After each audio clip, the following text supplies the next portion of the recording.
กองประชุมสมัยสามัญเทื่อที่เก้าของสภาแห่งชาติสุดที่เก้าจะไขขึ้นในระหว่างวันที่9 หา 26 มิถุนายนนี้โดยจะได้มีการพิจารณาและหับพองเอาหลายปัญหาสำคัญของชาติพร้อมทั้งเปิดหับคำเสนอคำคิดเห็นผ่านทางสายด่วน156ท่านนางอัมไพวรล้อมบุญแพงกรรมการคณะประจำสภาแห่งชาติเลขาธิการสภาแห่งชาติได้แถลงข่าวต่อสื่อมวลชนว่ากองประชุมสมัยสามัญเทื่อที่9ของสภาแห่งชาติจะไขขึ้นในวันที่9 หา 26 มิถุนายน 2025 นี้รวมเป็นเวลา 14 วันบ่รวมวันพักราชการโดยจะได้พิจารณาและหับฮ้องเอาหลายปัญหาพื้นฐานสำคัญของชาติสภาแห่งชาติจะได้พิจารณาและหับฮ้องเอาปัญหาสำคัญพื้นฐานของประเทศชาติมีดังนี้ 1. ภาคเวียกงานของรัฐบาลมีจำนวน6เวียก 1. แม่นบทรายงานของฐานนายกรัฐมนตรีเกี่ยวกับการจัดตั้งปฏิบัติแผนพัฒนาเศรษฐกิจสังคมแผนงบประมาณแห่งรัฐ6 เดือนต้นปีและทิศทางแผนการปี6 เดือนท้ายปี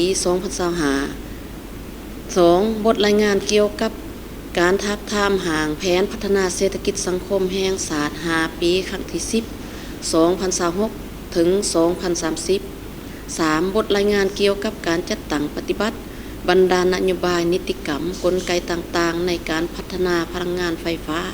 4. บทรายงานเกี่ยวกับ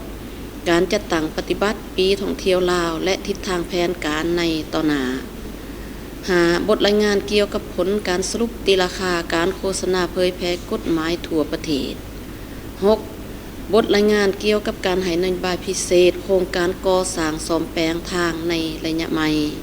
2. ภาคเวียกงานสร้างและปรับปรุงกฎหมายมีจำนวน10ฉบับคือหางกฎหมายสร้างใหม่มีอยู่5ฉบับ 1. กฎหมายว่าด้วยความปลอดภัยไซเบอร์ 2. กฎหมายว่าด้วยสังคมสงเคราะห์ 3. กฎหมายว่าด้วยพนักงานอัยการประชาชน 4. กฎหมายว่าด้วยสามัญศึกษา 5. กฎหมายว่าด้วยการปลูกฝังหางกฎหมายว่าด้วยการปรับปรุงมีอยู่5ฉบับคือ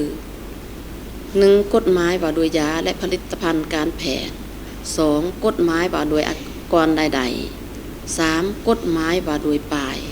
4. กฎหมายว่าด้วยศาลประชาชน 5. กฎหมายว่าด้วยชนรับประทาน 3. ภาคเวียกงานของสภาแห่งชาติมีจำนวน2บทคือ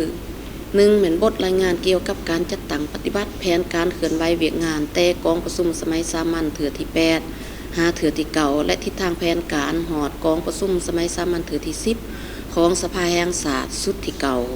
2. บทรายงานเกี่ยวกับการทับทามห่างแผนการสร้างและปรับปรุงกฎหมาย5 ปี 2026 หา 2030 ของสภาแห่งชาติสุดที่10 4. กองประชุมครั้งนี้พวกเราจะได้พิจารณาและออกเป็นมติกองประชุมสภาแห่งชาติมีอยู่จำนวน17ฉบับคือมติรับรองเอาเวียกงานของรัฐบาลมีอยู่6ฉบับมีดังนี้ 1. แม่นมติว่าโดยการรับรองเอาบทรายงานการจัดตั้งปฏิบัติแผนพัฒนาเศรษฐกิจสังคม6 เดือนต้นปี 2025 และแผนการ6 เดือนท้ายปี 2025 2. มติว่าโดยการรับรองเอาบทรายงานการจัดตั้งปฏิบัติแผนงบประมาณแห่งรัฐและแผนเงินตรา6 เดือนต้นปี 2025 และแผนการ6 เดือนท้ายปี 2025 3. มติว่าโดยการรับรองเอาบทรายงานการจัดตั้งปฏิบัติบรรดานโยบายนิติกรรมกลไกต่างๆในการพัฒนาพลังงานไฟฟ้า 4. มติว่าโดยการรับรองเอาบทรายงานการจัดตั้งปฏิบัติปีท่องเที่ยวลาวและทิศทางแผนการในต่อหน้า 5. มติว่าโดยการรับรองเอาบทรายงานเกี่ยวกับ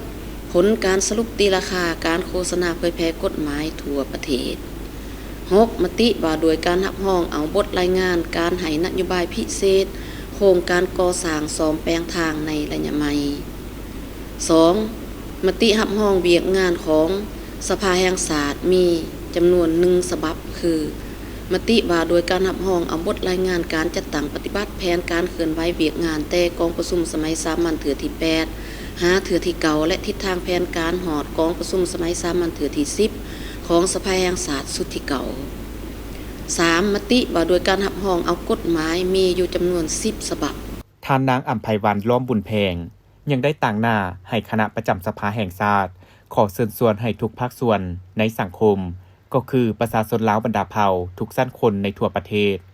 และพี่น้องชาวลาวที่อาศัยอยู่ต่างประเทศพร้อมกันติดตามการดำเนินกองประชุมครั้งนี้สามารถส่งคำคิดเห็นและคำเสนอผ่านโทรศัพท์สายด่วน156ของสภาแห่งชาติได้ตลอดระยะดำเนินกองประชุม